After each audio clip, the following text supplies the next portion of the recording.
Okay. Okay, we're on. Okay.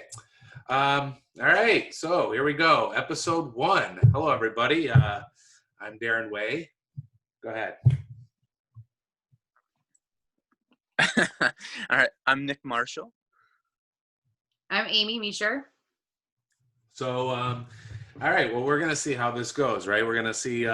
We're three world language educators in Michigan, and maybe we'll do a couple episodes and see where this goes, and we'll just talk about world language teaching and second language acquisition, and just basically the state of where world language teaching is these days, right? And where it's going or not going, and things like that. So I don't know, we think maybe we should, all three of us, kind of do a 30-second blurb about what we're about or what our background, things like that, right? All right, well, so I'll start. All right, so been teaching Spanish for I don't know, since 2004. So, and I've been I taught in a lot of school districts. I graduated from Wayne State with a bachelor's degree in secondary education, and I have a K through 12 Spanish endorsement and a 6 through 12 English endorsement. And I just got finished with my master's at Wayne State in a master's in education with a world language emphasis. I guess you could say it's a master's in, they call it foreign language education. And I'm currently working in a school district, a huge school district right around the Livonia area / Westland. And so I've been teaching for 16 years.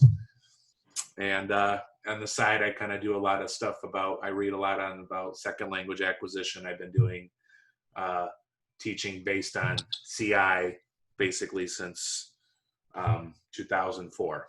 All right. I think that was a little long-winded, but okay. Next. Amy, you can go ahead. I'll go. Okay.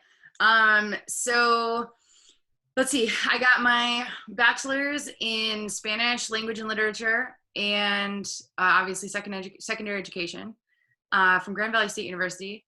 And I recently finished my master's at Michigan State in teaching and curriculum with an emphasis in foreign language teaching. So I've been teaching since 2013. I'm 612 Spanish certified and 612 biology certified, which was how I ended up being able to work in the state of Alaska. So I was teaching Spanish kind of on and off, actually. And even though that was my major emphasis, and then I've been teaching biology, physical earth science, environmental science, and chemistry for 4 of those years. So I'm back in West Michigan now.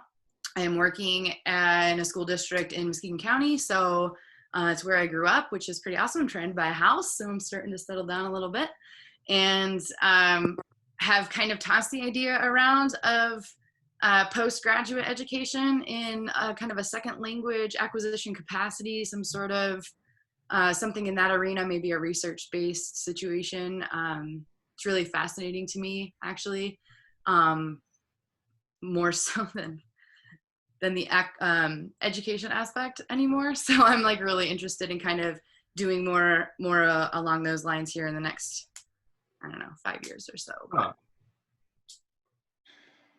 All right. So I guess it comes to me now. So I'm Nick Marshall, and like I said, and I'm from Northern Michigan. I teach at a school, though, in Jackson County in downstate. I've been teaching, I think this will be my 14th or 15th year now. I'm starting to lose track. Yeah.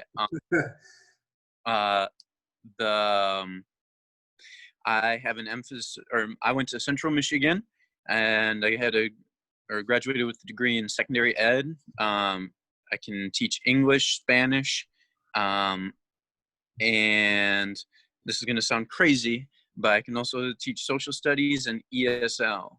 So ESL is K-12, and I've been working with little kids, but I've worked with little kids all the way up to university students. And so I have my master's in TESOL from Cornerstone. So, and I guess in terms of teaching in different districts, I've worked in very rural areas. So a lot of the things that we've talked about in terms of our thing about being in a department of a lot, I'm usually my department. So, but I have worked in really big schools. In fact, this coming year, I'm going to be working at a school in Puebla, Mexico, and I'll probably be one of, I don't know, usually around 10 just in English. And at this school, they have English, French, German, Chinese. Wow. Huh. Yeah, I remember you were saying something about that. Yeah, cool. Yeah, so yeah, we've all been teaching Spanish for quite a while, and I like how all of you, we're all following suit as far as like, we just kind of say whereabouts that we teach. Not exactly. If people really want to dig, they can, probably find out quite quickly. I just do it, because you never know, it's like who might be listening. And, I don't know. It's just one of those things where, I mean, it's to no surprise in my district. So really, everyone knows my MO, I guess. So it's like I kind of just stay relatively quiet, but like it's weird. Like you're part of a subversive culture where you kind of have to. I know, isn't that? I mean, that's sad in a way. You know what I mean? Like, it's just, it almost seems like people who are, who teach focused on comprehensible input and have looked at all the research on language acquisition. It's just kind of like you're so outnumbered that you just kind of sit in the background a little bit. It's just how it is. I think it's not only that, it's just in some ways it's kind of like a CYA moment, because I mean, you say one thing like, we were just talking about how our administrations have done different things in terms of, this online learning planning and that kind of stuff. And we all had positive things to say about them, but let's say somebody complained. Well, somebody finds this and then they send it, all of a sudden you're in a world of hurt over some minor comment that may or may not have been taken out of context. Certainly. That's the frustrating thing for me, is that not just as a, as a CI teacher or whatever, just as a person, like now you have to be so careful about anything and everything. And I mean, like, that's just not how people are. Well, it makes it hard to move a conversation forward when you're trying to address, serious issues. You have concerns, you have, disagreements with things, and you want to talk about them to try and find a solution. And when taken out of context, especially, but even within context, it's like, oh, so I hear you were unhappy about that thing that happened. Yeah, I found it through the grapevine. So maybe you should be careful what you post to social media, et cetera, et cetera. It's like, yeah, well, let's not pretend everything is perfect for a second. As long as it's non-disparaging, I feel like, that it's a really important. Right. And I mean, that's a good point. I mean, that can come into like in terms of teacher evaluations, and nobody wants to be criticized. I understand that, especially, being someone who has been on the receiving end of some criticism. Some it's like, oh, that's a good idea. And some it's like, that had nothing to do with what actually happened in class. And so like, I mean, in some regards, I get that, trying to be like the, head off that, like you said, that maybe some criticism that may be valid, but sometimes, like you said, we get something that comes out of left field that's just, how do we move forward on this when, you're caught up on something that may or may not have even happened. Right. Yeah. It's funny when you say, yeah, I'm sure like in my department, there's like, behind the scenes grumbling about me, no one ever comes out and says it directly, but you just kind of get, I know, that there's people that have issues, maybe not with me personally, my personality and, whatever, but they just probably grumble around like, oh God, now, like, oh man, okay, these 5 or 6 kids that I have in my class, oh, they came from his class. Okay, here we go. You know, See, and that's the thing too. So I have more often than not received feedback from people outside of my department who happen to on their prep period be walking by and overhearing what's going on in class or something, and they'll make passive comments about like, you know, yeah, it sounds like you're doing a whole lot of talking and the kids aren't really doing a whole lot of anything. And it's like, okay, thanks for that. That was a kind of accurate, but you know, whatever. We're not going to get into this right now.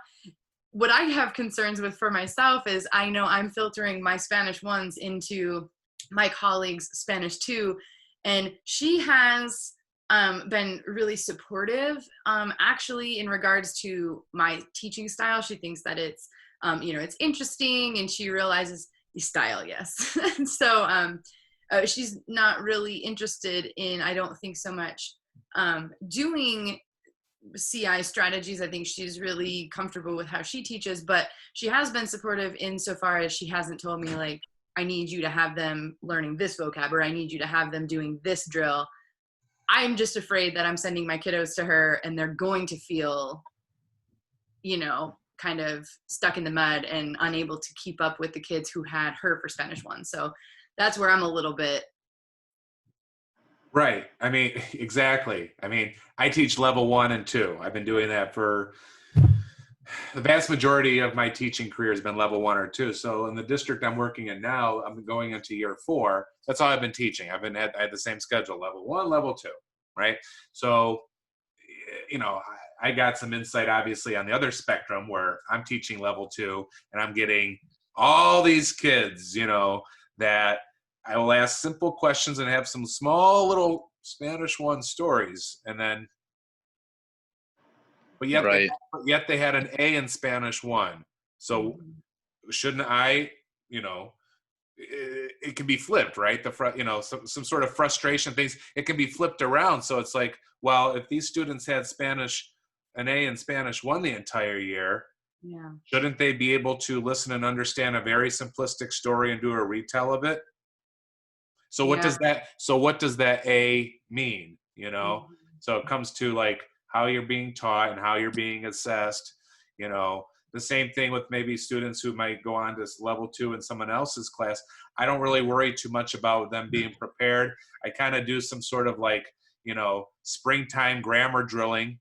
You know, I address the grammar points through the year, but then I kind of get a little bit more involved in it by, you know, by May, so that some of these, you know, rules, quote unquote, can kind of maybe stick when they go on to somebody else, you know, which Well, can, my which big fear is I think that I was kind of super adamant about staying true to, you know, my understanding of acquisition and staying true to how I feel like it, what I feel like is best practice in a second language classroom setting. I fear that like my students are going to go into Spanish 2 and see these verb trees or verb charts, whatever you want to call them, right?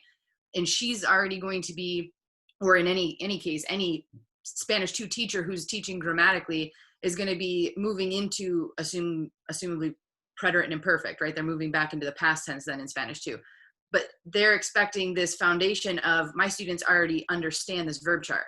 So I don't have to teach them that and what that means. I'm just going to start teaching them the new endings and then the situational, like when to use each preterite and imperfect, etc.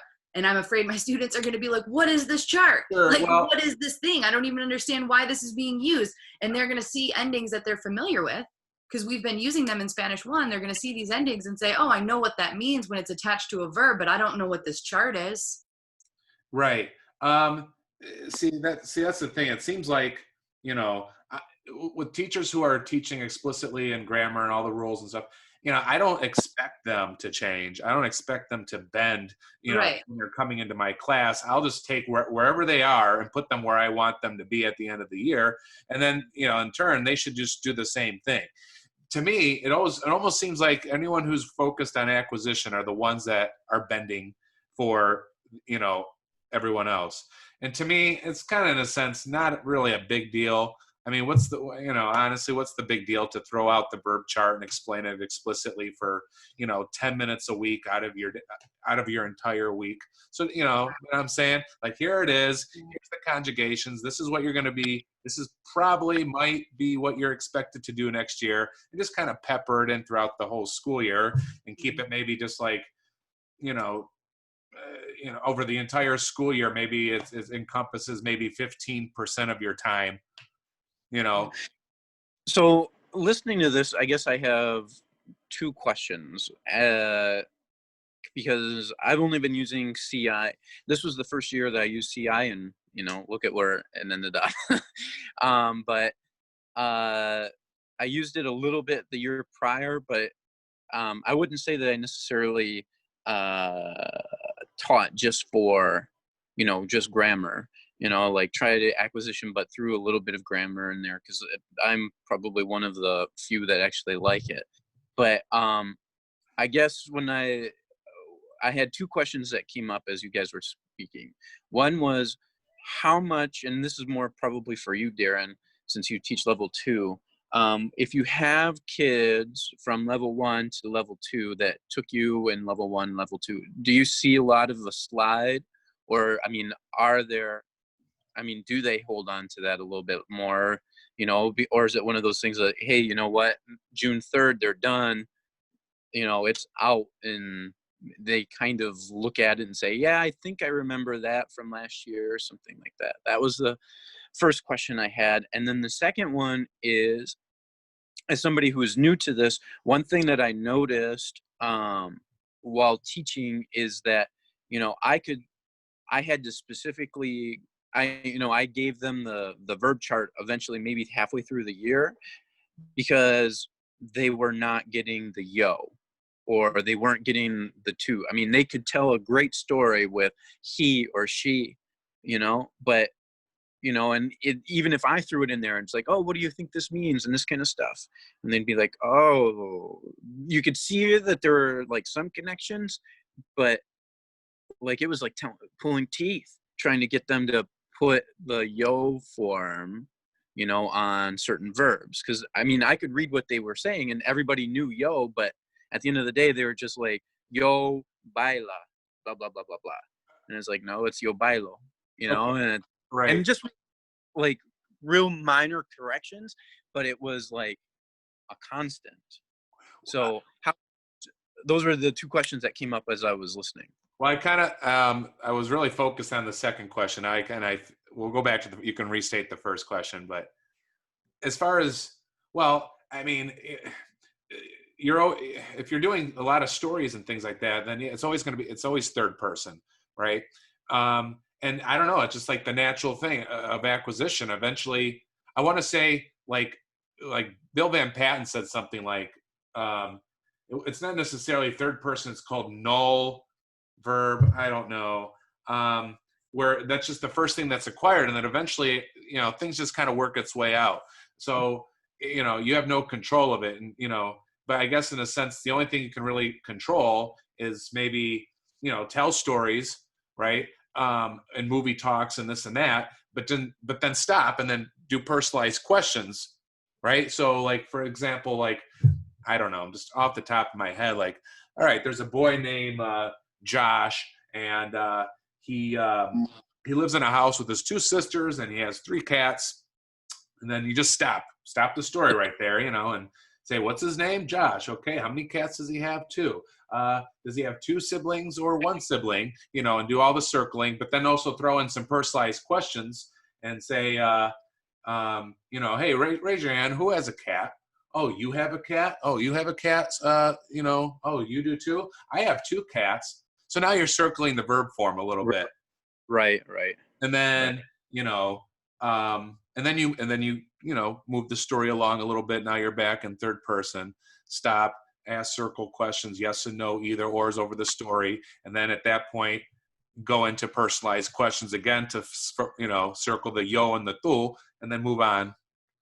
So that's basically, I think all you really can do is just, circle the input of the yo and the tu, And That's super, super effective. And also if you're having stories that, that you're generating with the class, or even a lot of the stories that you find online that have been kind of pre-written for you, and with the students, you fill in those specific pieces that they want to create to make it a little more personalized. Having a lot of inner dialogue, or having students act out with dialogue and have those students repeating after you. So kids are seeing like, okay, he runs up to the cliff and he thinks, I'm going to fall off, and then the kids are saying, oh, he's thinking I'm going to fall off. And they're putting it in that context and hearing that over and over again, especially if the student actor in front of you, repeats after you. He's thinking, I'm going to fall off. And they say, I'm going to fall off. right. If you're really concerned that like you've got a verb you're trying to like really hammer, play it out and make it like, oh, that wasn't very dramatic. You're about to fall off a cliff. I'm gonna fall, and make them like repeat it, even though it's like silly, like over and over and over again. Right. And that helps a lot too. So one thing that just popped into my mind while you guys were speaking, when I was in college, one of the big things that they talked about was fossilization. Oh, And so how does like Bill Van Patten or some of these other people, how does that look at fossilization? I mean, do they say, what, that doesn't really exist? Or they say, I mean we all know that that acquisition is important and that kind of stuff, but like what I tell the kids, it's like, listen, you're going to be with me an hour a day. So out of the 23 other hours of the day, what are you doing? Are you listening to Spanish? Are you speaking Spanish? Or are you going to go talk in English? I said, because at the end of the day, we have an hour together, 5 hours a week. Like, we're going to try to pump as much into you as we can. But at the end of the day, if you don't take that farther, then, you only get what you put out in these 5 hours. I have two thoughts on this. So fossilization, when I was working on my master's, was a thing that I addressed kind of intermittently throughout the paper, and I kind of lightly touched on it just kind of as a brief, like, oh, and here's this idea of fossilization, and people think that it may attribute to a lot of errors that students are going to repetitively make, blah blah blah. But some of the research I was coming across later as I was writing my thesis was kind of that in the couple of years that we have them, it's not really going to be an issue, because there are so many errors that are being made as students are starting to acquire this language, that what you're seeing is not actually fossilization at that stage. It's just repetitive errors as they're trying to work through the language. Okay. The other thing I was thinking about is when I think of fossilization, I always think of my friend who is a very educated individual. She, her grammar is pretty on point in most things in English, but she constantly says, I seen that, and it drives me insane. But she's not going to change. She's said it her whole life. It's a product of, that's how she learned it from her parents. Her siblings all say it, I seen that. It doesn't interrupt my understanding, my comprehension of what she's saying. I get it. And it happens in our native language as well. So a lot of these ideas of fossilization, as long as it's not something that's going to inhibit our ability or someone else's ability to understand them, those aren't things that I'm overly concerned about, especially in Spanish 1, and I would say even Spanish, Spanish 2. Yeah. Okay. So, so my only comment would be, I mean, I think there's like 1 or 2 episodes on Talking L2 or Tea with BVP, which he focuses on fossilization, which is basically just like the first, 15 minutes of the show after the banter before the calls come in. So, I'll probably, I can go and look for it at some point, which show. That leads me into something else I was going to say and see what you think about it as far as the episodes go that Bill did. Going back to, and then the one thing I was going to go back to what you said with the grammar aspect and the kids not being able to do the yo and the. I mean, let's just put it this way. I mean, I always do time. I've done time rights a lot. Like probably, I do one every. I don't do them as much as I don't want to like overdo it, but I do a time right with the kids for 10 minutes every maybe third Friday. Let 3 weeks go by and do another one. I used to do them every Friday, but that was like getting too much. and so yeah, so it's the level 2 kids that I would inherit, out of 34 kids, they came from everybody. They would 90% of them came from some class that was driven by assessing of grammar rules. Okay, so I waited about maybe 3 weeks or so. Probably by the end, I let 15 days go by, and then I give them all their first time right. Now, those who had me, it's same old story. They're used to that. The five kids I have, that I retained last year. But the other 27, and I looked at their grades. I looked what teacher they had. I looked at what their grade was by the end of June, and then I got the time rights, and I wrote, I gave them all the parameters. Basically write whatever you want. Sorry, this is getting. So in other words, when I got them all back, a lot of the A students, I mean, they took a year of Spanish, but I mean, they were still writing in the infinitive. I could have, I'm not going to tear apart all these grammar issues on their papers, because that's not the point. It's just about like, what have you acquired and what can you actually produce, not what you know. And so, and these are students who came from, a class where explicit knowledge was, the backbone of their entire level 1 career, but yet they still wrote and they had an A, but they still wrote, their verb forms were all over the place still. So it doesn't matter, you know what I'm saying? So I don't look at it. I'm not going to rack my brain over it, because no matter what type of students you get into your level 2, they're all going to be making the same mistakes, whether it was grammar focused or not. Right.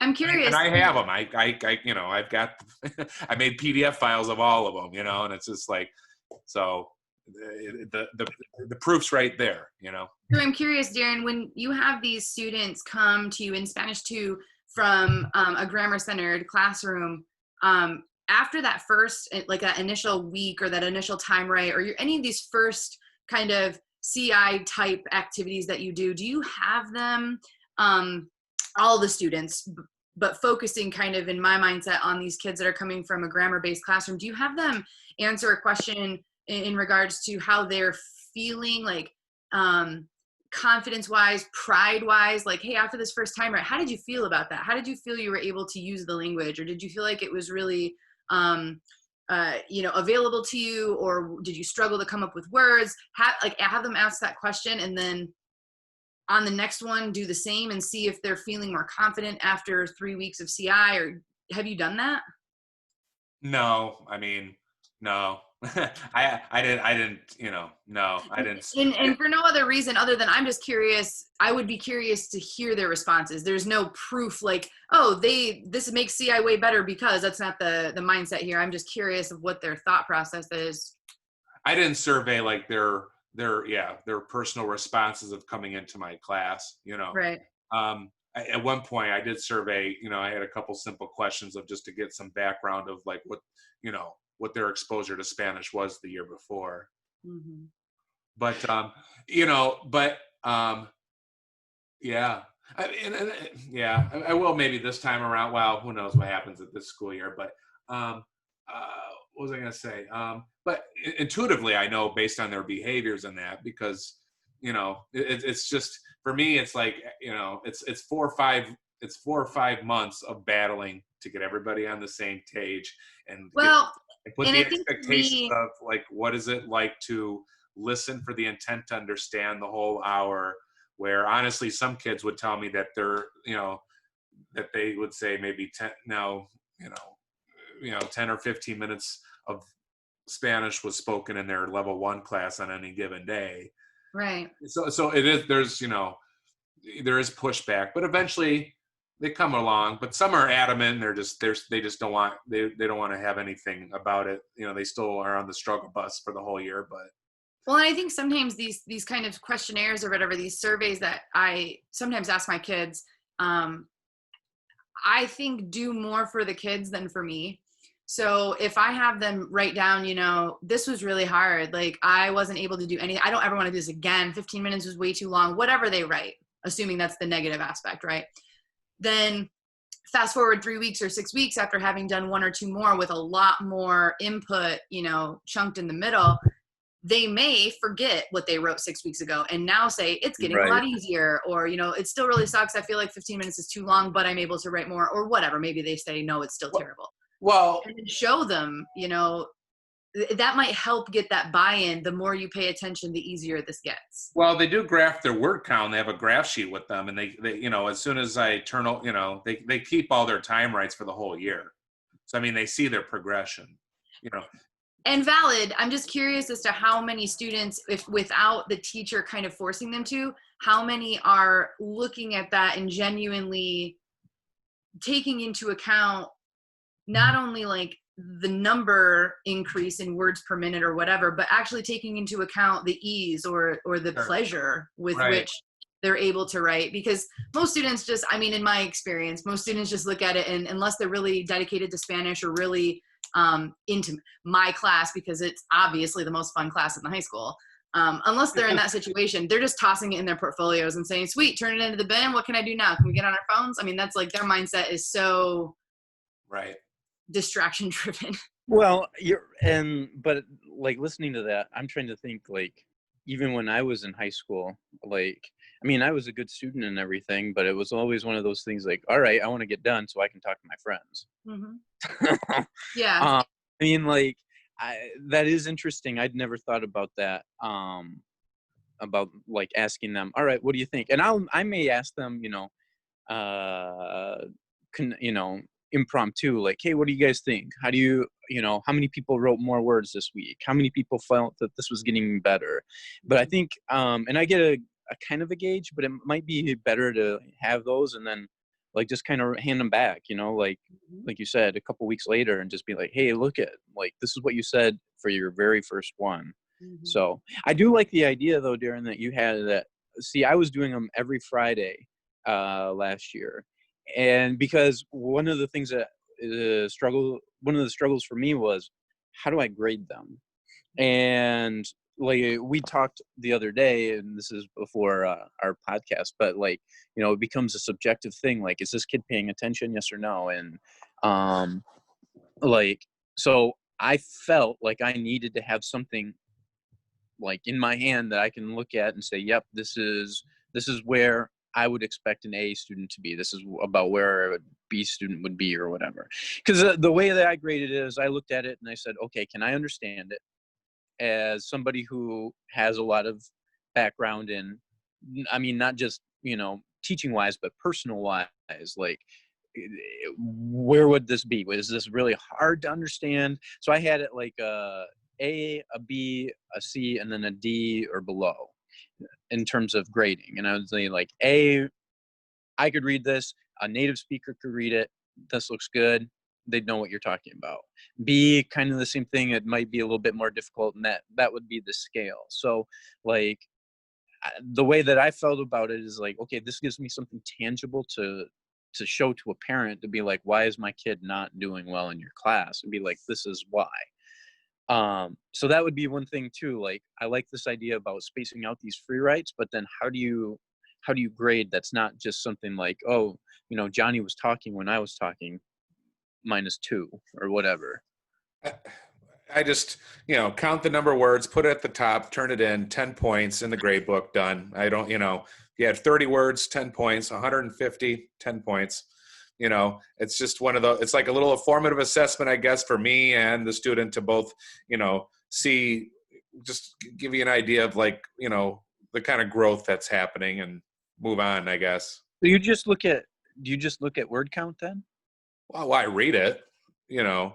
Yeah, I mean, no, I don't look just at word count, you know, but I read it just to, you know, Amy, go ahead. You look like you're. Well, I have two types of kind of short writes or quick writes. I have the formative ones, and then I do a summative one every 6 to 8 weeks. And so those summative ones are the ones that I actually like dig through, and I pull out ACTFL standards for novice learners, and I look at what they should be able to do, and I compare that with how they're using the language. So that kind of factors in. But more often than not, they're getting A's on any quick write that they're completing, assuming that I'm not watching them not write for 4 minutes at a time. I mean, if they're writing the whole time, they're getting an A. And then for their like formative or their summative, really kind of bigger assessments, ones that we've had a lot of input, we've had a lot of practice. Now we're going to do this kind of summative situation. I'm doing improvement. So the first one is not even graded. Actually, I don't even put a grade in the grade book for it. And then the second one, I compare the first one, word count, and then quality, but mostly word count. And if the word count stays close to the same or improves, it's an A. I've got a sliding scale. I mean, I can send you my rubric. No one really gets lower than a C unless they're not completing it. So Right. it's basically improvement, or if there's like some really crazy decline in their ability, then I'm having a conversation with that kid like the next day. I'm like, what happened here? This Right. is super strange, like something going on. You couldn't think, were you distracted? What's happening? Because it's not usual that happens. So some kids are going to write, and I always give them a target. I totally made up the target. I was like, pretty standard for 10 minutes is 35 to 45 words. And the kids that get 60 the first time, they're like, I'm amazing. And I'm like, yeah. The kids that get like 5, I'm like, it's okay. It's just, it's just an average. I totally made the average up. I don't even know if it exists. Yeah, right. But some kids at the end of the year, I mean, I had kids writing over 200 words in 10 minutes, and I had kids still struggling to get 90, still struggling to get 70, And so as long as they're improving compared to their personal prior word counts, I'm cool with it. And they know that too. Well, I've told them that 100%. I'm like, you one are thing working against yourself. That was one thing I was really impressed with this year, is to see that growth. And I was like, okay, I can definitely see where kids started and then, where they ended up, and hang on to those. Like we were talking about this a couple of days ago, portfolio assessments, whether you're using them as an assessment or just a collection tool. I showed those to my principal because in my end of year evaluation, he was like, hey, it sounds like you're doing cool things. Kids love your class. Seems super fun. I am a little bit nervous about what they're learning just because we don't, I don't speak Spanish. So when I come in your room, I don't understand what's going on, blah, blah, blah. I showed him those and he's like, I'm sold. I mean, he was so into it after that. He was like, sounds like they're doing what they're supposed to be doing. It's just a little added like proof, Oh yeah. Right. I hold on to all mine, I can send you, I got some on PDF file too. As far as the time rights go, there's 2 things that just kind of came to mind. One, well, I've always thought this. One, like, it's almost like you really have to try to get, if you're working in a big department, to try to, we're slowly kind of maybe going this way, and every teacher has heard about the time right thing, but you have to get people to, start doing the time rights. You know what I mean? To see what students can actually do. And, because it's like, let's go back to like, someone who gets, Darren's, student into his or her class, and, oh, let's see what he got. Oh, he had an A in class. They're not really going to see what my student can actually do because they're not going to do a time right. So they're not going to see the 200 words that student of mine was able to produce off the cuff in 10 minutes. They're going to be given a conjugation chart maybe, and a sentence, isolated sentences with the verb and the infinitive in the parentheses, and all that stuff. And they might not do so hot, but so it's like, in a sense, the teachers are not. It all goes down to assessment again. So they're not going to see what my students can actually do unless they give them a time right, or they ask them like some questions in Spanish, and they can see how well they can go ahead and produce a response off the cuff, and then so that's one thing. Another thing about the time rights, mine are always kind of like, mine are not, mine don't hold a candle to like Adriana Ramirez's ones and Carrie Toth's and Christy Placido, all these teachers, because they're doing such like non-targeted, Spanish in their classrooms. My time rights are all, you can see that Realidades textbook is in their time rights, and the and special person that I do, it's just, it's always, that was one. There's not a whole lot of like creative writing. It's basically very non-fictional, factional, matter-of-fact stuff about themselves, and that's it, which is fine if that's what you want to write. But I mean, I don't know. It's like when I look at these other teachers and the stuff that their level 1 and 2, students are producing, I'm like, man, my students can't do that because they're not tied to a textbook. I think. Right. It's limiting. Yeah. And I will say that my administration has been great in the terms of like, you're the expert, do it, do what you need to do. And they have a lot of faith in the fact that we'll do it well. And that's not just for me, but for everybody. But the one thing that I saw, and this is what, when you say that you only do them every other week or every third Friday or whatever, like doing them every Friday, I kept hearing this, like, I don't know what to write about.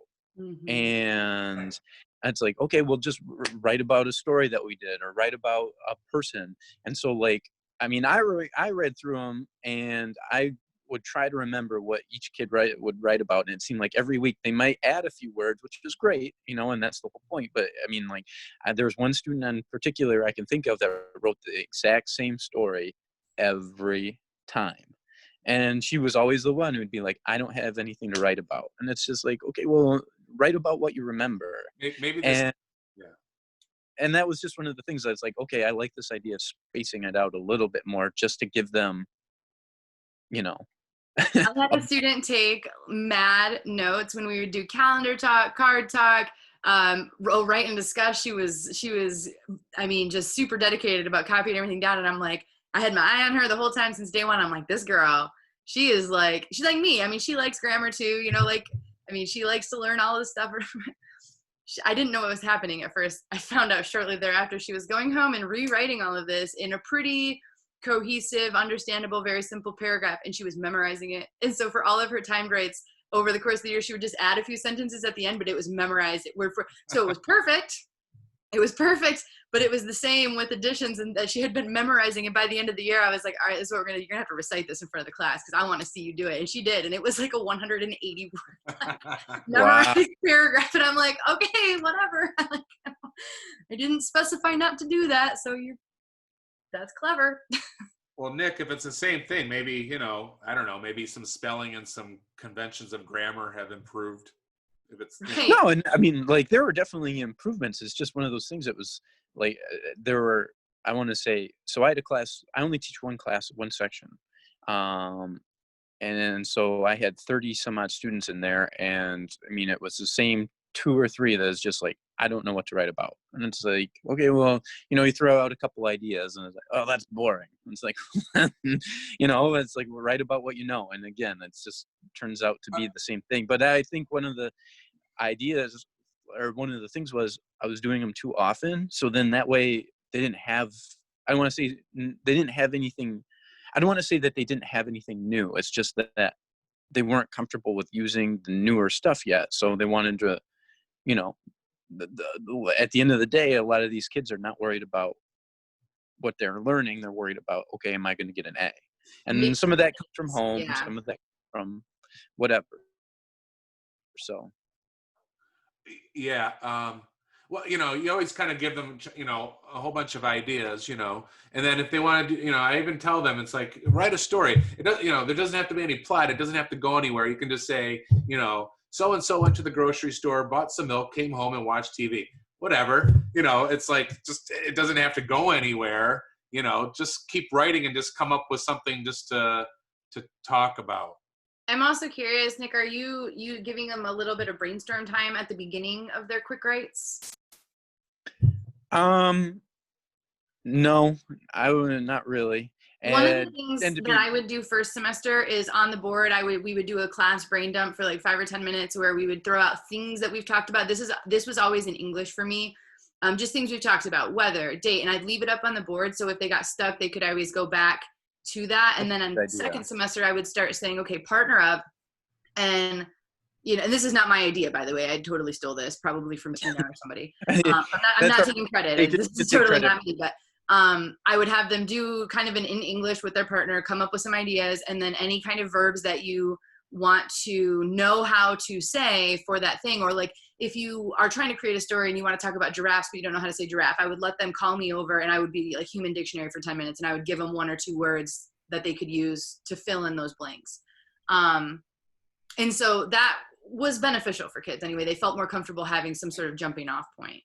Right. That's something that I never would have thought of just because I don't do creative stuff like that. Like, I mean, I think we talked about this the other day. Like, I'm much more of a expository writer, like, I mean, not necessarily give me a topic, but I'll find something that's interesting to me and then I'll write about it. So Yeah. like, well, I don't get that other side of the, like, hey, I have writer's block because, Right.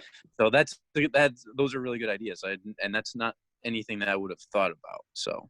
Right. Well, when I called into, to talk in L2 or one of the two, shows, I mentioned time rights once or twice in there, and see, yeah, that's the thing too. It's like don't just assume that's what the student actually required. It's not necessarily what they put on paper, because they might not know, what to say. I guess I'm kind of in that sense. When I did my master's thesis, it about killed me. I mean, it'd take me like an hour just to write, a page. It's just like I'm just staring at the computer screen. I type a couple stuff, backspace, no, like, and there's a lot of people that have that. Even if they I can, ended up with like 18 separate, almost separate essays of different topics where I would just start going down this like spiral, and I ended up having most of my time was spent editing, trying to patch it together, because I would start to write. I'd be like, this is not where I was going with this. And I would just keep writing because I was kind of on a roll. Then I'd read it the next day and be like, why was I even talking about this? Like, what was I even doing? One thing about the time rights thing too, I think, and I've shown some other teachers before, like in my department, some of the student samples and things like that. Like, let's just put it this way. I mean, there was some samples that I had like 100 words, right? Time rights being produced by, by the time we had one of our world language department meetings, like in, I don't know, December, January, something like that. But, but some teachers, they're seeing 100 words maybe doesn't really mean anything to them. They can understand it all, but they're looking at, yo tener, and looking at like, Maria Alto and all that stuff, it's still not, it doesn't mean anything to, certain teachers. Even if they have 200 words, you know what I mean? Because they are looking at, Right. the conventions of grammar. And another thing too, that reminds me of something about, well, what was the other thing I was thinking of?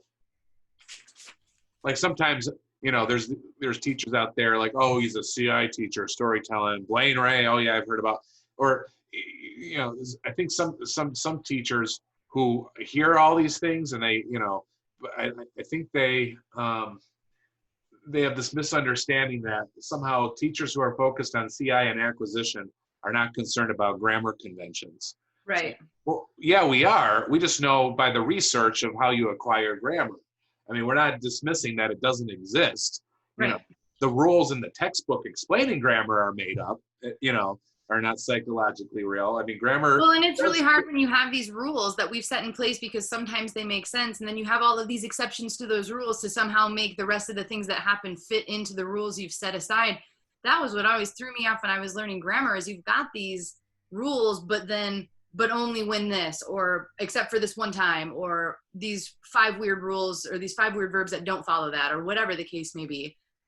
And I'm curious, with grammarians, these folks that are super tied to it, that, I'm talking about kind of the far exceptions that are like, grammar is the most important, it is the end all be all, this is how we teach language, or this is how we grade language.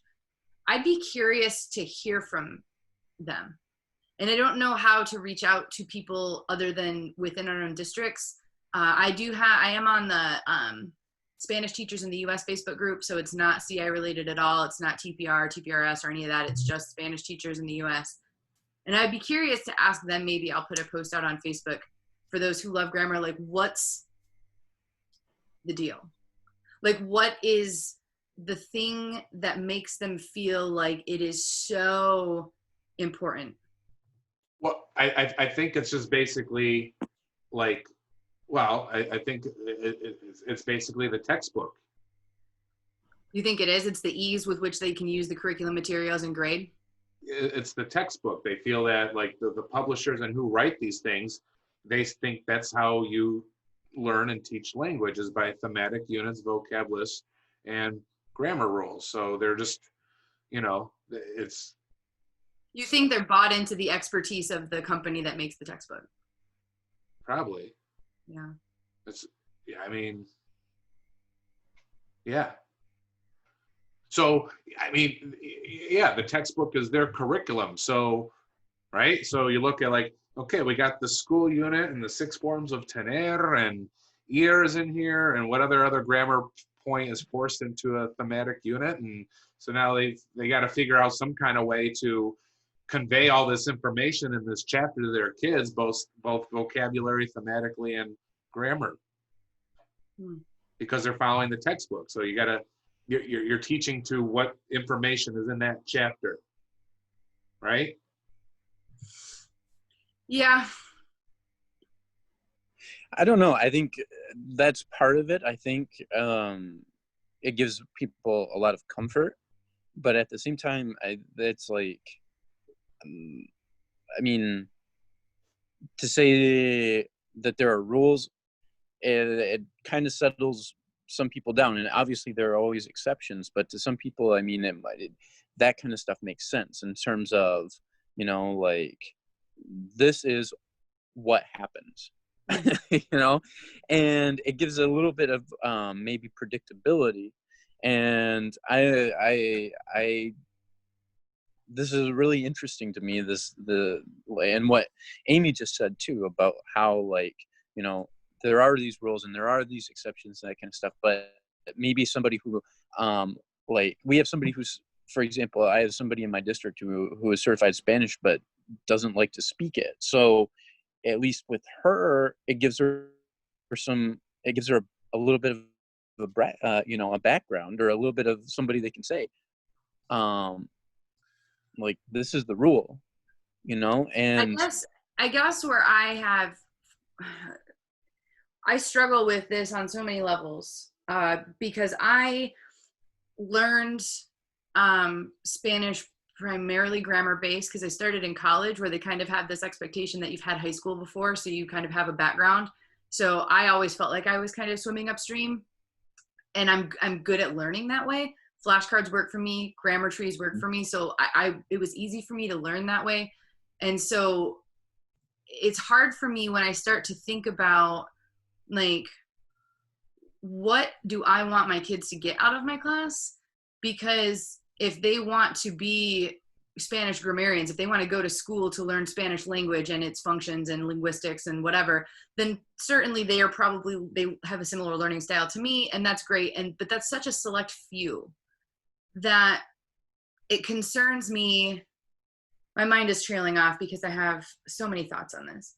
It just concerns me that we're focusing too much on, in my opinion, what's easy for us or what's best for us as teachers. I started teaching out of a textbook, and it wasn't a textbook, but it was thematic units anyway. And I started teaching verb charts, and I started teaching fill in the blanks and conjugations and that kind of thing, because I didn't know what else to do. And I can see how there's a lot of comfort in right and wrong. It's a very objective grading style, because it's either right or wrong. You learned it or you didn't.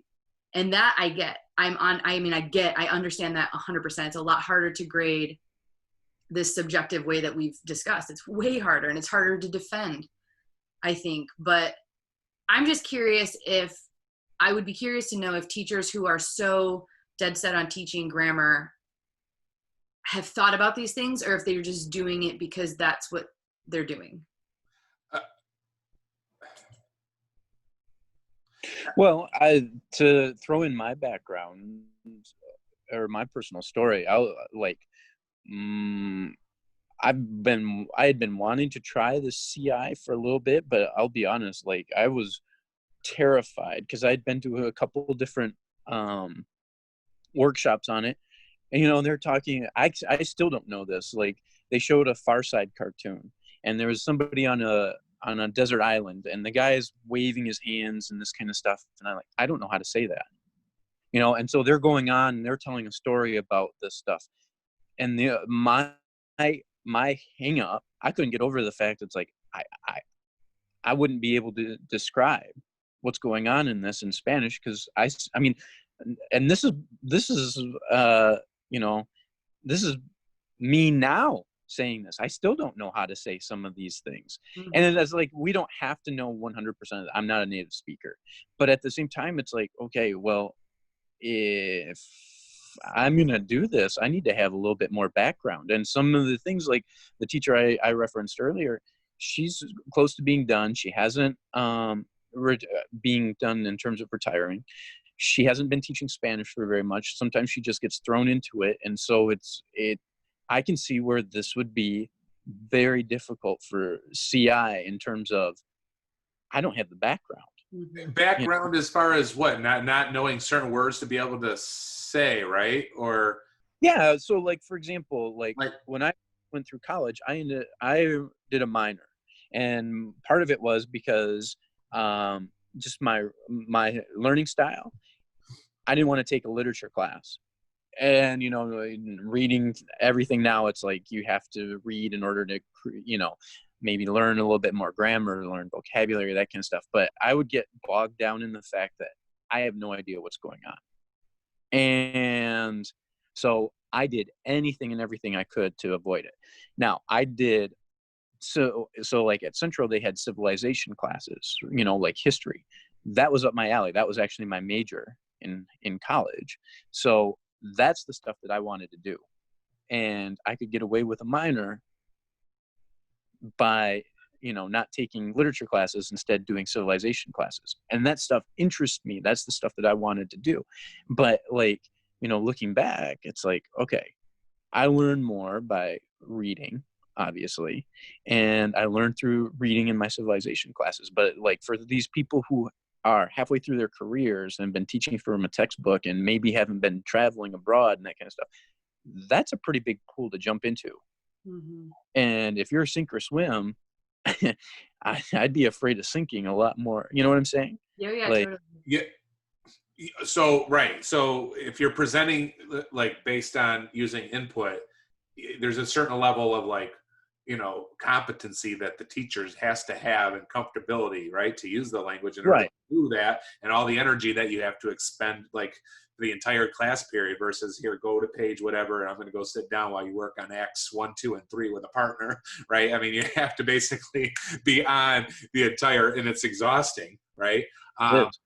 But you know, but the payoff is that you're not necessarily giving out a whole bunch of paperwork that you're going to have to constantly be flipping through either, Right. you know.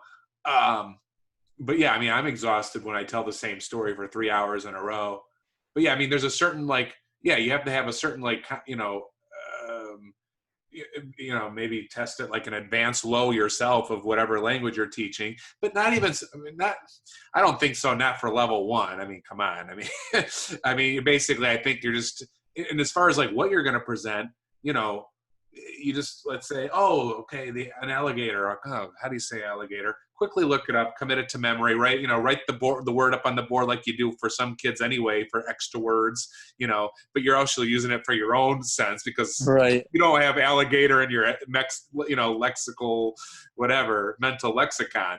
And then, you know, you write like a movie talk, or you write a story based on within the parameters of what you're capable of doing as a teacher, you know, and what you I'm not going to lie either. I mean, I constantly have my Spanish to English dictionary open on my computer. I mean, when I get to work in the morning, I open my email, I open my school website, and I open immediately the Spanish to English dictionary so it's ready to go.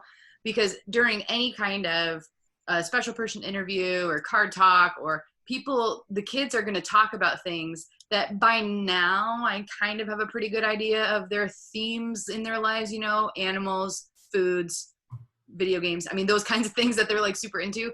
But they'll, you know, oh, this summer I went to Florida and yeah, exactly. Like I saw a caiman and I'm like, oh, I bet you want to know how to say that, huh? I've never even seen one, let alone know. So I like always go real quick and type it up and then be like, oh, look, it's caiman in Spanish too. How crazy is that? And then we like talk about it for a second. I might pull up a picture to show kids like, it's a mini crocodile. That's how else you could, you know, and then we move on. So I made it very clear. I have to do this too because I get real nervous in front of my kids. And I'm always so nervous in front of my kids. The very first time we start doing things, I'm like, I'm about to make 1,000 mistakes. So your 1 or 2 mistakes you can take, like in the 10 minutes that you're talking, pale in comparison to all the mistakes I'm gonna make. So just like when things come up like that, you just use Spanglish, you know. yeah.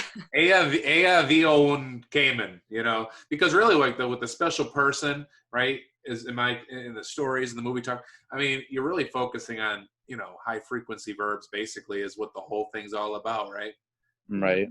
Right. Everybody likes, has, and goes, and wants, and gives, and on any given story and any given movie talk.